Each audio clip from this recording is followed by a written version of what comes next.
Welcome to this episode of Chatting with Stacks. I'm your host, Bill Stacks, and today I got former 1% club member, Bob. What's up, Bob? Hey, Bill, how are you, man? Good to meet you again. Biker News Canada. Biker News Canada. Shout out to Biker News Canada. Make sure you guys go subscribe to his channel, Biker News Canada. So, you were a former outlaw member, and you were talking, and you said that we were talking about London, Canada, and you said you went out to England. Yeah. So when we spoke last time, we had a great interview, but I missed a whole big part of the story. So, and keep in mind, everything happened for me fast once I joined the club, like really fast. It seems like those guys got shot one April, and the following April, they had the guys that they claimed did it in custody. And well, the guys that did it, let's face it, they beat the charges. I can say it that way now. So they had them in custody by the following April, and I was already a full patch member. And when those guys got shot the April before, I was still in the hang around stage. So in that year that took them to make the arrest and find these guys, I started to probate and got my full patch. And then in that time, my sponsor, Bandit, him and I decided to go to Daytona because I'd never been to Daytona before. And the Outlaws are pretty prevalent down there, right? So, and him and I have been hanging out with the guys from the Detroit chapter at that time. And so we got a hold of them, and they held a couple guys back for us, and we came over and joined them, and went down in a van with a trailer with a couple bikes on the back because we left in a snowstorm. Even if you're outlaws, you're not riding through the snow to go to Daytona. What were the Detroit guys like? So the Detroit guys were. There's a couple of them, man. I really, really, really loved hanging out with them guys. There's a young guy. He was in like a thrash metal band called Killing Floor, and they were producing CDs and stuff. Man, this guy was really cool.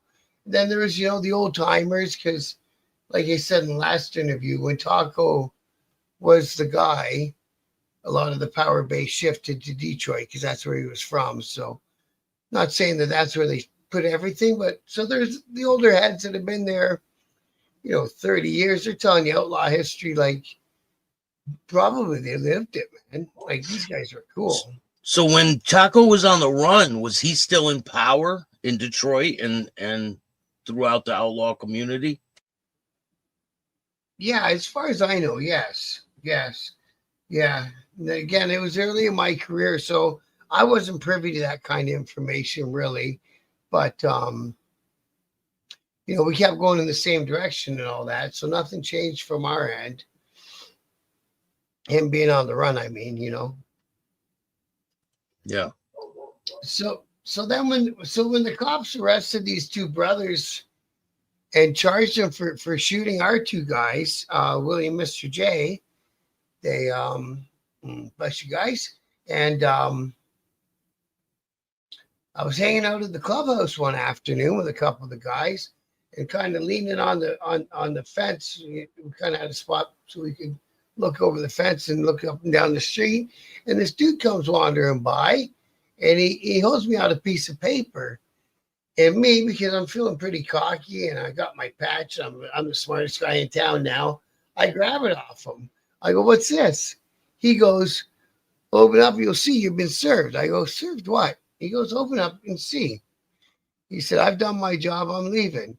Open up, and we call the prosecuting attorneys up here the Crown Attorney, because they represent the Queen at that time, the King now. So the Crown had witnessed me. That was my subpoena to be a witness for the prosecution on the double murder charge. Now I'm a 1%er at this point. It's like, well, I can't do that. So I'm like, yeah, it doesn't matter if it's your friend or your brother that got killed. It does not matter. You're not testifying, right? Yeah, man, it's a non-starter. If you get up there on the stand, and it was pretty bad. Like even back in the days, um, if you're running a bail hearing on a charge, you couldn't take the stand at your own bail hearings to get out. Taking the stand was taking the stand. So Wow. yeah, so I don't even think at a trial. That's why you see a lot of guys with patches taking a deal or something off. You know what I mean? Because you can't get on that stand because once you're on the stand, you're out of control because you don't know what they're going to ask you. Or how they're going to twist you around so that maybe you're going to end up saying something you shouldn't have. So the blanket rule was no witness stand. Is it still that rule? Do you know? I got no idea. I think it's actually a good rule for safety. Yeah, yeah. You know what I mean? But in some aspects, it's probably not. Like, what if you're in a car accident, right? Well, exactly. And you got to sue somebody for the insurance. Can you make a statement then or no? Yeah, I don't know. You know what I mean? But I know in the criminal courts, the answer is no. Maybe there's a distinction between criminal courts and civil courts. Who knows, right? But yeah. There's always these little interesting rules that you really don't think about, and even when you're in the club and it happens, you don't think much about it. You just go by whatever the rule is and keep moving, right? They say about calling 911 too, right? Yeah, You're not supposed to call 911. yeah. If there's a 911 call off your phone, it better be a butt dial. And even then, because there's a lot of guys back in the day that were talking about what's the name, Sonny down there in Arizona near the end, allegedly 911 his old lady. Yeah. She had a medical issue or something and she needed an ambulance and he called 911, but they were having a domestic dispute and he got in big trouble for that 911 call. Well, he could have had his shit pulled. By rights, maybe he should have. I don't know. It's not my club, so I won't speak on somebody else's club. But well, actually, the night that my buddies got shot. Sorry.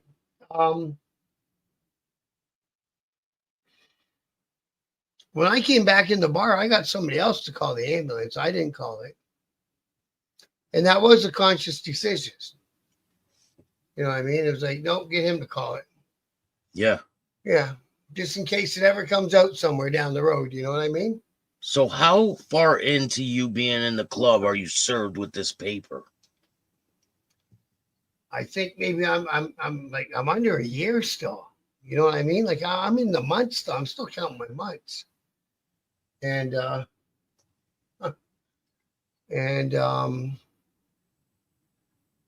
so I get that, and then I'm stressing right out, right? Because I got my house that's got to have the mortgage and the bills paid for. I got the club that I just got my full patch for. I really don't got a whole bunch of money to go on the lam. It's expensive as hell to go on the run, right? And it's not like we had chapters all across Canada where I could go to maybe another province and hang out. And I'm talking to my bros, and they're like, well, as soon as you get bored, you can pop your head out, and they're going to grab you anyway. That's okay. So then if they get me to the courthouse and I refuse to take the stand, then what happens? Well, then they charge you with contempt and you go to jail. Yeah. I said, well, that don't sound like a good idea either, right? So I borrowed some money, and my sponsor there said, remember them two guys from England that we got along real good with in Daytona? I said, yeah. He says, do you remember their names? I said, yeah, of course. He says, do you remember where they said they were from? I said, yeah, of course.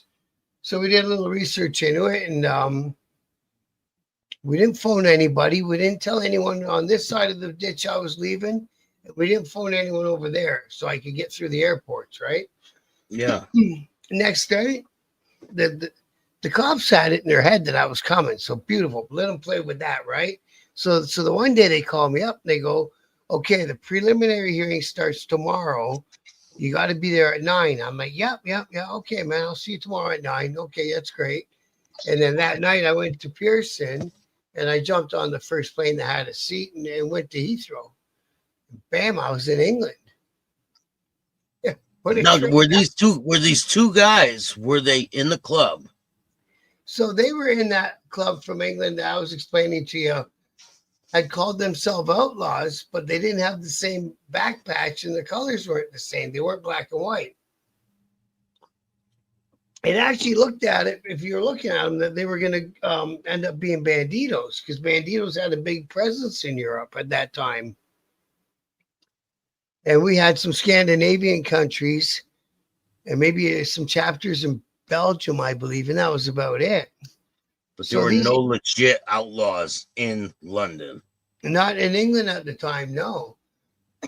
So, kind of along the way, I was kind of giving a message, just keep your eyes open and tell us your honest opinion about these guys and whatever. And when I was done the trip, the guy who was in charge of Canada at that time was waiting for me at the clubhouse, and Bandit and the Hammer came and got me at the airport, and the boss was waiting for me at the clubhouse. That was the first thing he asked was, "Are those guys ready? And are they running a good ship over there?" Little did I know he'd been there before, and some other guys had been there before. So this whole thing had been courted for a long time, right? Yeah. But I show up in London. I don't really know. All I know is that the name on the back of their jacket said Leicestershire, and it's spelt all fucked up, but you pronounce it Leicestershire. And I knew their names. So I got into Heathrow in the middle of the night. Went downtown London, England, and grabbed a McDonald's and grabbed a room and went to bed. Right, I was tired. Did you have your patch with you? Mm-mm. You didn't bring it. No, I didn't bring it because I was going through too many customs, and the fact that I was kind of supposed to be doing something else for the crown, I thought I might not make it through. Even at customs, they were pretty easy breezy because my mom was born in Britain, so they said, where are you going and what are you doing? And I showed up with a one-way ticket. He said, why do you only got a one-way ticket? I saw you buy the return ticket when I'm done because I don't know how long I'm staying. He goes, well, how long are you staying? I said, I don't know. I said, I guess as long as you let me. And he said, well, I'll stamp you in for 6 months. So he let me stay for 6 months. And I think mainly because I told him that my family was British, and I named a couple British cities in England and said that's what I was going to go check out. And that was good enough for him. So I wake up next morning, and I before I left Canada, I borrowed some money off one of the brothers in the club. You can't show up with your pockets totally empty. I need somewhere to stay, right? That's not cool. Maybe if it was your own club, you could do that, but these guys weren't really our true club brothers yet. It's not a good look. So when I was taking the subway from Heathrow into the city, I struck up a conversation with a couple, and they were from there, and there happened to be a map of the rail system for England over there, and they got a pretty cool rail system. You don't need to own a car to live over there, eh? Yeah, it's a small country, like square footage wise. So they explained to me that Leicestershire is a county, and Leicester is the city inside of that county. They're spelled the same. Just one's got the word sheer at the end. That means it's a county. I think they do that for a lot of their places because we had another chapter in a place called Derbyshire, and the city was Derby, and they're all spelled the same. So they explained to me what to do. I stayed, Piccadilly Circus or whatever in London, England. And they explained to me what platform to go to, what ticket to buy.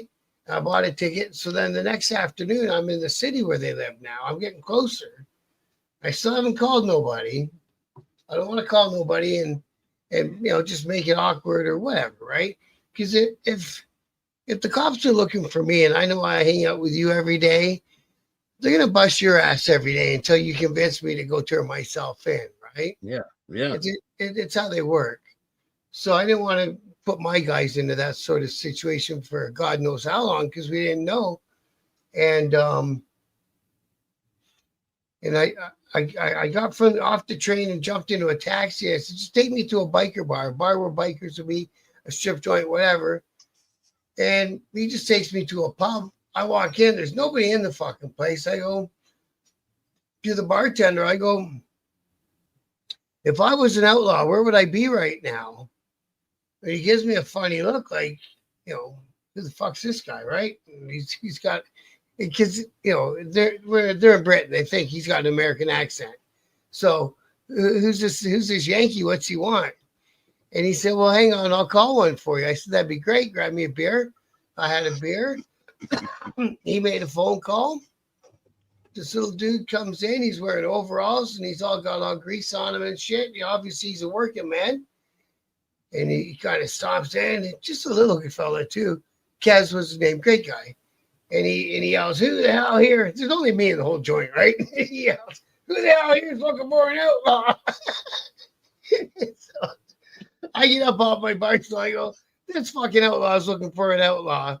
He goes, what? So I blew his mind, made his day. He's like, what the hell? Who are you? What's going on? I give him a rundown, tell him the story. He's like, all right, get in. We jump in his work van. He takes me to the clubhouse. Just like that, man. It was so cool. Wow. He called up, what was their names? It was, Kearney and, oh, shit, I don't want to miss his name. Kearney and what was the other guy's name? I think it started with an F. I'll get it. It'll come to me while we're talking. That was the two guys that were in England. So along the way, he whipped out a cell and he called, what do I want to say, Fruity? I don't think it's Fruity, though. These guys have funny nicknames, though, man. Kez, Kearney, and, come on, tall, thin guy, really good guy. Hey, it'll come to me. So he called him and he said, did you meet this guy in Daytona and blah, blah, blah. And he said, yeah, take him to the clubhouse. And that was it. I was in. So what's it like when these guys finally come to the clubhouse and you're talking to them? Do you tell them what's going on? Yeah. So I tell them what's going on just in case they want me not there. You know what I mean? In the case they're up to something or they got their own kind of steam or whatever, but they were all good with it. They called, obviously somebody called back to Canada and to ban it and got the, that's. And it was just the start of the prelim. So you know how it goes, prelim, great big 4, 5, 6 months recess. And then they run the trials. And it was a double murder. Plus they had some old drug charges and they all got lumped into one trial. So I didn't know how long I was going to be there at all. It could have been years, right? Yeah. I showed up with like $5,000 Canadian. By the time you switch that into British pounds, you don't have much left. Really? Yeah, it's like 2.5 Canadian dollars to make 1 British pound. Oh yeah, it's just like American money. When you switch it over, you get less money, right? Yeah. So I started out with 5,000 Canadian. The guy lent me, and I think when I switched it over, I had a couple thousand, and I didn't know how long I was staying. Oh man. So I was like, listen, it looks like you guys are all working. Smart guys. That's what I love about going to other countries and other places to see what that they do for an income and how they swing it. So these guys, not the whole chapter, but some of the chapter, invested in the auto salvage business. That's the perfect business for people like us.